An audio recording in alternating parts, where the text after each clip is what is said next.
Good Erev Shabbos, Friday night, we bless our kids. And I always ask people, what does that mean? Yisimcha, you should place you like if I'm a Menashe. So it once hit me. It's very simple.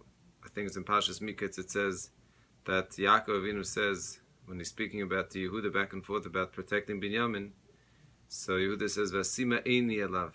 Ve'asima, I will place my eye on him, really means protection. We bless our kids Friday night. You should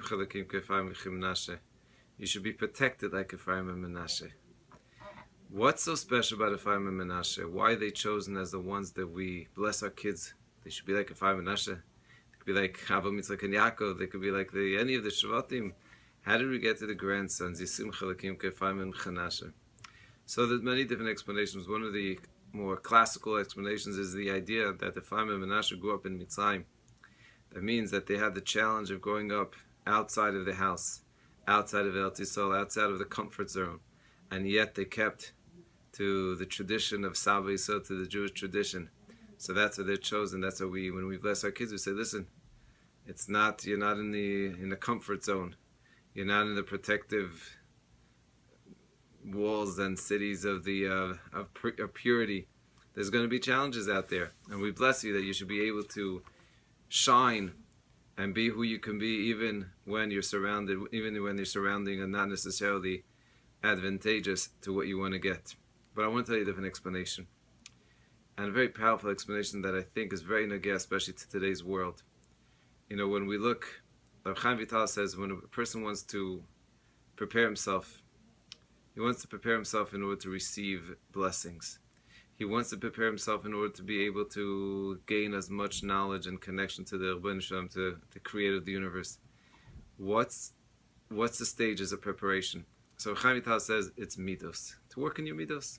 In fact, Chaim Vital says that Derech Eretz Kadmon Torah means that before even we could open up the Torah and receive the Torah, we have to work on our midos and our characteristics. Our character refinement precedes the learning of the Torah itself. But which is the most important midah? The most important midah is the midas hanova. Hanova means to be humble, to be submissive, not to look for our own self-interest.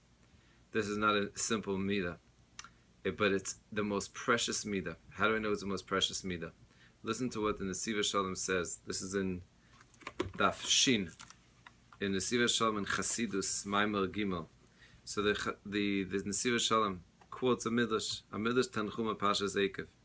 Lo merubchem mikol ha'amim choshak Hashem lachem. Let's ask the question: why is it we know that Hashem chose us to be the chosen nation, to be the nation that's going to teach everyone else? But why?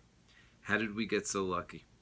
So Zot Chazal, our sages say, it's not because we do more mitzvahs. The nations do more mitzvahs that they weren't commanded to do. It says that they actually sanctify Hashem's name in numbers probably more than we do. So why is it that Hashem loves us so much? Why is it that we got so lucky and we're chosen? Because of the midah of bittul, because of the midah that a person lessens himself in front of Hashem. I love you. And I hate Esav. How wondrous this statement is the Nesiva Shalom.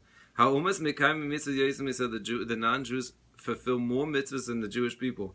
They sanctify Hashem's name more than we do. But Hashem loves us because of this midah of His batlus. Because of the midah of where a person says, I'm going to try to put my self-interest before someone else.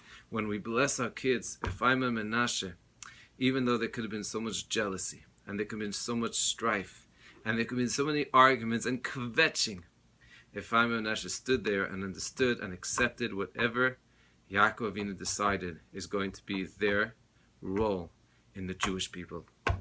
And if I'm a Menashe become the classical teachers of what it means to be brothers and sisters, of course, siblings getting together, getting along together, and what it means to accept and say, Hashem, I'm ready to do whatever you chose for me. That's what I'm going to do. And that's an amazing lesson that we could bless our kids with. Good Shabbos.